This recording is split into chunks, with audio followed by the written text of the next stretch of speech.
రాజధానిగా అభివృద్ధి చేస్తాను ఉన్న వనరుల ఆధారంగా అని కనుక ఒక ప్రకటన చేస్తే అమరావతి వివాదం ముగుస్తుందిగా. మీరు చూడండి, వ్యవసాయ చట్టాలపైన దేశవ్యాప్తంగా రైతులు పోరాడారు, ఢిల్లీని ముట్టడించారు. నరేంద్ర మోడీ ప్రభుత్వం చాలా ఇబ్బందుల్లో పడింది, బీజేపీ డిఫెన్స్లో పడింది. One fine morning Narendra Modi వచ్చి నేను ఈ చట్టాలు ఉపసంహరించుకుంటున్నాను, రైతులకు క్షమాపణ చెప్తున్నాను అన్నాడు. ప్రతిపక్షాలు చాలా నానాయాయి చేసినా ప్రజలు అప్రిషియేట్ చేశారు కదా, మోడీని మళ్ళీ గెలిపించారు కదా. అందువల్ల ఎప్పుడు కూడా పాలకుడు అన్నీ తానే తెలిసి అన్నీ తానే సరైన పని చేస్తా అనుకోవాల్సిన అవసరం లేదు. ప్రజాస్వామిక స్ఫూర్తి, నేను ఇలా అనుకున్నాను కానీ అలా కాలేదు, ఐ అప్రిషియేట్ యాక్సెప్ట్ అని చెప్పచ్చు కదా. ఇప్పుడు ఆ ప్రతిపక్ష నేతగా ఉన్నప్పుడు అమరావతికి వ్యతిరేకమని ఎక్కడ చెప్పలే. 2019 ఎలక్షన్ మేనిఫెస్టోలో వైసీపీ ఎక్కడ అమరావతికి వ్యతిరేకంగా మాట్లాడలేం కదా. ఆ మాట కడితే చూడు మా నాయకుడు ఇల్లు కట్టుకున్నాడు, చంద్రబాబు నాయుడు ఇల్లు కట్టుకోలేదని ఆరోపించారు కదా. మీరు అమరావతి అనుకూలంగా ఉండి ప్రతిపక్షంలో అధికారంలోకి వచ్చాక వ్యతిరేక వైఖరి తీసుకున్నారు. ఏది మళ్ళీ ఇప్పుడు ప్రతిపక్షంలో ఉన్నాను, ఏది ఇప్పుడు అనుకూల వైఖరి తీసుకోండి. ఒకసారి మారినప్పుడు రెండోసారి మారడానికి ఇబ్బంది ఏంటి? అందువల్ల దాన్ని కేవలం చంద్రబాబు నాయుడు డ్రీమ్ అనేటువంటి అంశాన్ని దృష్టిలో పెట్టుకొని చంద్రబాబు నాయుడు పైన కోపంతో ద్వేషంతో అమరావతి పైన ద్వేషం పెంచుకున్నారు. ఎక్కడ దక్కపోయారు? అమరావతి కమ్మల రాజధాని. కమ్మాస్ ఉండొచ్చు, కమ్మాస్ చాలా చోట్ల ఉంది, ఇక్కడ ఆఫ్రికాలో కూడా ఉన్నారు కమ్మాస్ అని చెప్పి ఆఫ్రికాను కమ్మల ఆఫ్రికా అనగలమా? అమెరికాలో ఉన్నారు కమ్మాస్ లేని వాళ్ళు ఎక్కడ ప్రపంచమంతా ఉన్నారు కదా. ఆ 29 గ్రామాలంతా ఎవరు లేనట్టు నిజంగానే అందరూ కమ్మాస్ ఉంటే 2019లో అమరావతి ప్రాంతంలో వైసీపీ ఎందుకు గెలుస్తుంది? మంగళగిరిలో వైసీపీ గెలిచింది, తాటికొండలో వైసీపీ గెలిచింది.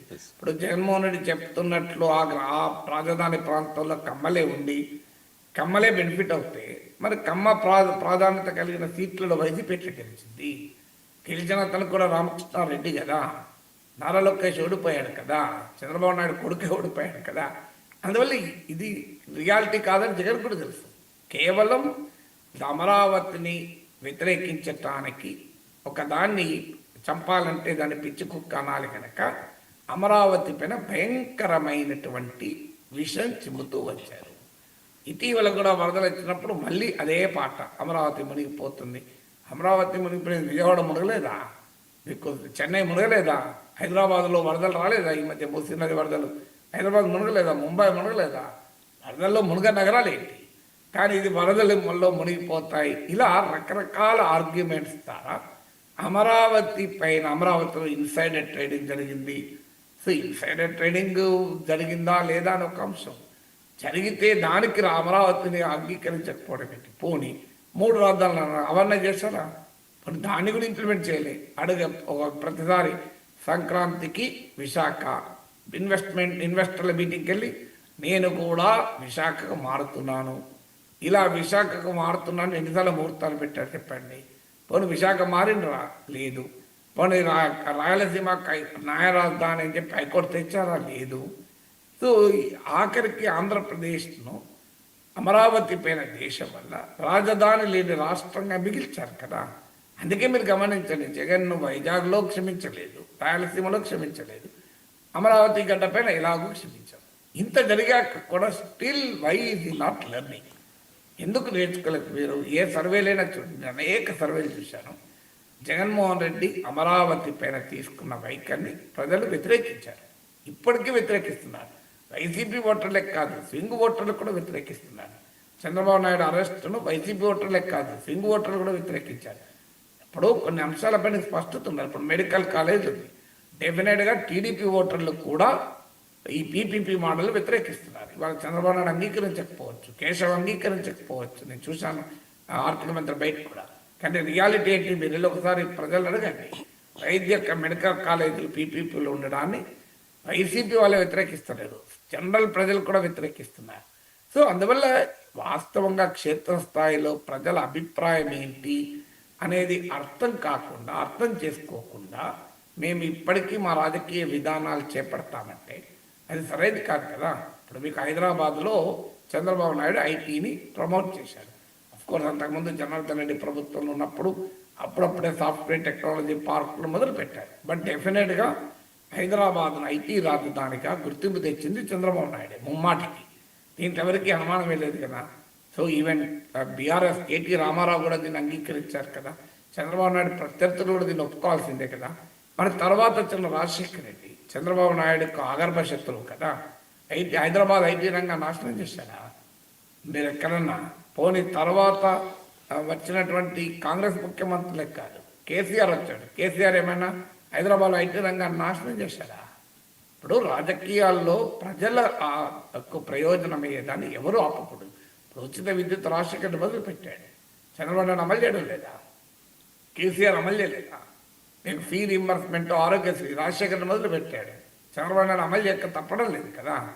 ఆ మాటకెందుకు జగన్ మొదలు పెట్టినటువంటి పథకాలు ఉన్నాయి.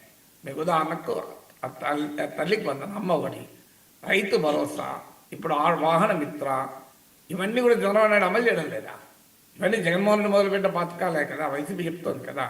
అలాంటప్పుడు చంద్రబాబు నాయుడు మొదలుపెట్టిన అమరావతిని జగన్ ఎందుకు వ్యతిరేకించాలి? దానికి రీజనింగ్ ఉండాలి కదా. అది ఇప్పటికీ కూడా ఇప్పుడు అమరావతికి 2 లక్షల కోట్లు ఖర్చు పెట్టింది. ఎస్, వైద్య కళాశాలలకు 6,000 కోట్లు ఖర్చు అవుతుంటాయి. 6,000 కోట్ల కొరకు ఎందుకు పీపీపీకి ఇవ్వాలి? రాష్ట్ర బడ్జెట్లో 6,000 కోట్లు లేవా? ఇది అడగండి ప్రశ్న. That is the right question. 6,000 ఎందుకంటే మెడికల్ కాలేజీలకు ఒక ప్రత్యేకత ఏంటంటే, ఒక మెడికల్ కాలేజ్ వస్తే దాంతో పాటు ఒక అటాచ్డ్ హాస్పిటల్ వస్తుంది. ఉస్మానియా మెడికల్ కాలేజ్ ఉంది కనుక ఉస్మానియా హాస్పిటల్ ఉంది, గాంధీ మెడికల్ కాలేజ్ ఉంది కనుక గాంధీ హాస్పిటల్ ఉంది. ఈవెన్ మీరు అపోలో మెడికల్ కాలేజ్ ఉంది కనుక అపోలో హాస్పిటల్ మాత్రమే కాదు, అపోలో మెడికల్ కాలేజీకి ఉన్న హాస్పిటల్లో రిలేటివ్లీ ప్రైవేట్ హాస్పిటల్ అయినా రిలేటివ్లీ తక్కువ ఉంటాయి. సో అందువల్ల మెడికల్ కాలేజ్ వచ్చినప్పుడు ఏమవుతుంది అంటే దాంతోపాటు హాస్పిటల్ వస్తుంది. అందువల్ల ప్రజలకు లాభం, సూపర్ స్పెషాలిటీ సేవలు అందుబాటులో ఉంటాయి. అందువల్ల ఎట్టి పరిస్థితుల్లో పబ్లిక్ ప్రైవేట్ పార్ట్నర్షిప్ కన్నా ప్రభుత్వంలోనే ఉండడం కరెక్ట్. ఆ మేరకు జగన్మోహన్ రెడ్డి వాదన కరెక్ట్. దానికి ఒక 6,000 కోట్లు ఖర్చు పెట్టలేమని చంద్రబాబు నాయుడు ప్రభుత్వం చెప్పడం సరైనది కాదు, అందులో అనుమానం లేదు. కానీ దాన్ని మళ్ళీ అమరావతితో లింక్ చేసి మళ్ళీ ఎక్కడికి ఆవు కథ, నువ్వు ఎక్కడికైనా మళ్ళీ ఆవు దగ్గరికి పోవడెందుకు? సో ఆవు కథ చెప్పొద్దు కదా, అమరావతి కథ.